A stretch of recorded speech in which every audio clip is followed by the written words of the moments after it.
Já são quase 14 anos. Quase 14 anos desde a última vez que um brasileiro olhou cara a cara com um europeu e disse aqui não.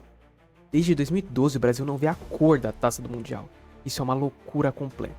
Mas vamos juntos entender o que foi o Corinthians de 2012. Mas espera aí. Antes da gente entender o que foi o Corinthians de 2012, eu peço a sua ajuda.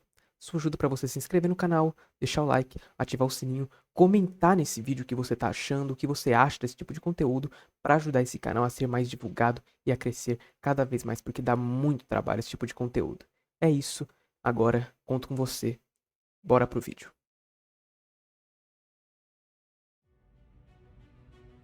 Tudo começa na lama. Fevereiro de 2011. Eliminação na pré-Libertadores para o Tolima. O mundo pedia a demissão do Tite, mas a diretoria bancou o projeto. Ali nasceu um pacto.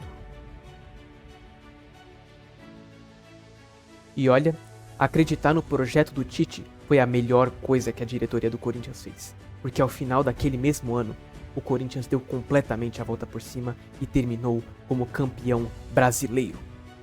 No mesmo dia do falecimento de um dos seus, se não o seu maior ídolo, Sócrates, Corinthians levantava o título de pentacampeão brasileiro.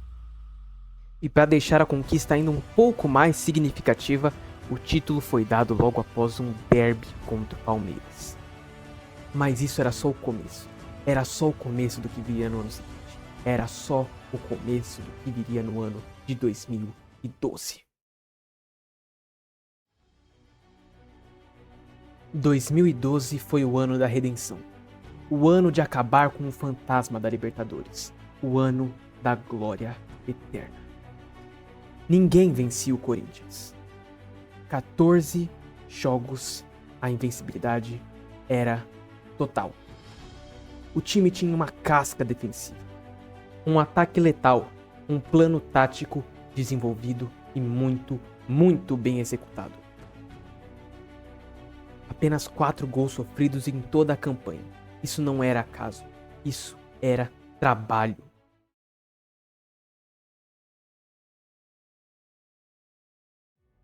O Tite não tinha em suas mãos o elenco mais caro, mas tinha em suas mãos o elenco mais inteligente. O elenco que soube se adaptar às suas inteligências táticas. O segredo era a compactação. Ninguém jogava isolado. O time jogava numa 4-4-2, que às vezes migrava para um 4-2-3-1. O Corinthians não necessariamente jogava bonito, mas jogava o certo. Era um time de ajuda mútua.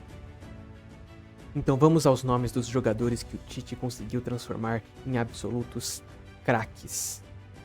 No gol, Cássio, o ponto de desequilíbrio defensivo.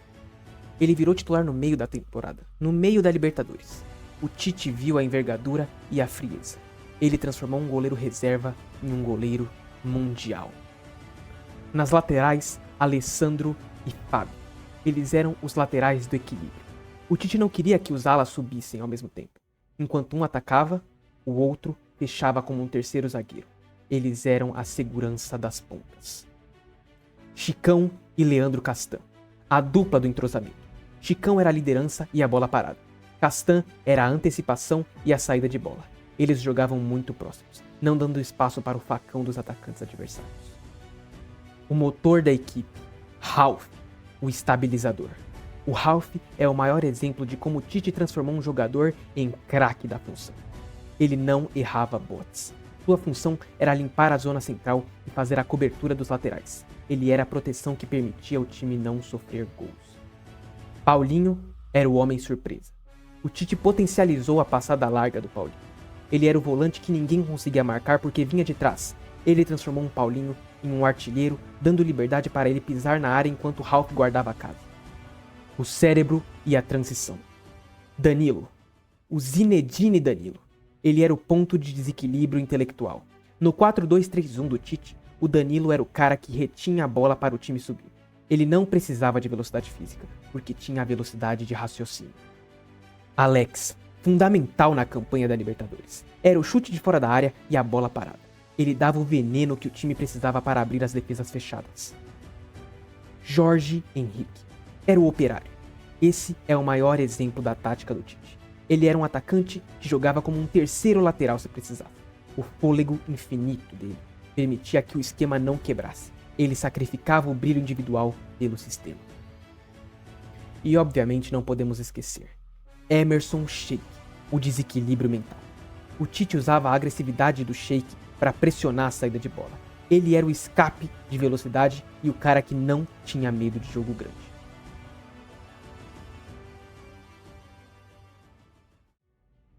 Esse foi o elenco que o Tite montou para toda a campanha da temporada 2012, até o Mundial, onde chega a peça final, o 9 que o Tite precisava.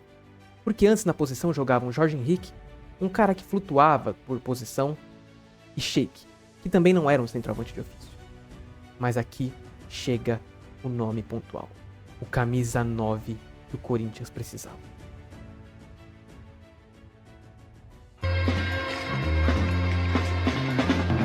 É de um protagonista que o time do povo precisa. Aí está, Yuri Alberto, sem se esconder, sem se omitir. Tem alguma coisa, eu acho que não era isso aí ainda não. Peraí que eu acho que agora vai ser o certo. Agora sim, Paulo Guerreiro. O Guerreiro não foi contratado para ser um jogador de Brasileirão. Ele foi contratado para ser o jogador do Mundial. Ele era o ponto físico. Ele era o ponto ataque. Ele era o ponto 100% ofensivo.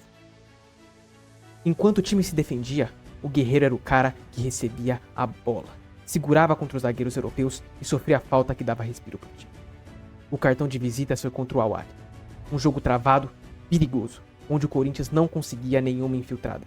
E quem resolve? O Predador. Cabeçada fatal. Ali ele tirou o peso da nação das costas. O Guerreiro entendeu o espírito do Corinthians. Ele não era apenas um finalizador. Ele era o primeiro a brigar por cada centímetro do campo.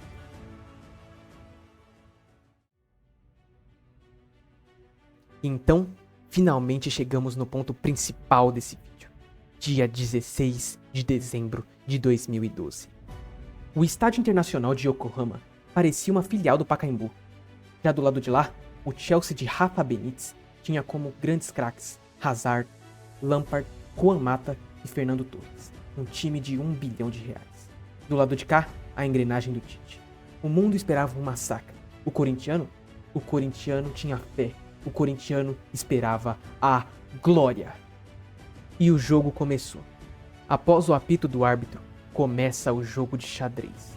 O Chelsea tinha a bola e tentava acelerar, mas o Corinthians, já acostumado a jogar mais compactado, segurava bem o jogo. E o jogo começou assim. De um lado, o Corinthians tentava cozinhar os ingleses. Do outro lado, os ingleses tentavam de todas as formas furar a forte defesa corintiana. Só que contra um time ofensivo como o Chelsea, era difícil segurar. E é aí que apareceu o nome do jogo. O nome do gigante. Cássio Ramos. Se o sistema do Tite falhava, ele estava lá. Ele buscou uma bola no canto do Moses, que parecia impossível. Ele fechou o ângulo do Kerry na pequena área. O Cássio não estava só defendendo, ele estava tirando a confiança dos caras. O Chelsea chutava e olhava para o céu, sem entender o que estava acontecendo. O tempo passava e o plano do Tite ia cada vez mais se concretizando. O Chelsea estava cansando de bater no muro, e o Corinthians estava começando a gostar da bola. O jogo estava equilibrado, até que aos 24 do segundo tempo, a estratégia deu lugar ao predestinado. Lembra do camisa 9 que o Tite precisava? Do camisa 9 que o Corinthians precisava? Paulo Guerreiro, de cabeça, um toque para a história, um toque para colocar o mundo aos pés do bando de loucos. O Yokohama virou Pacaembu, e o Chelsea, enfim, entendeu o que era o Corinthians. Depois disso, depois do gol de Paulo Guerreiro, já não adiantava mais nada. O mundo era corintiano.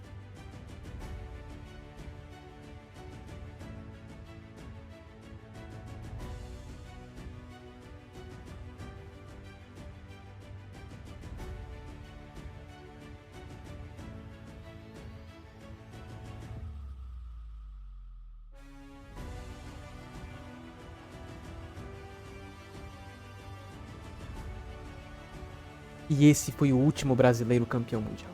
Esse foi o Corinthians de 2012.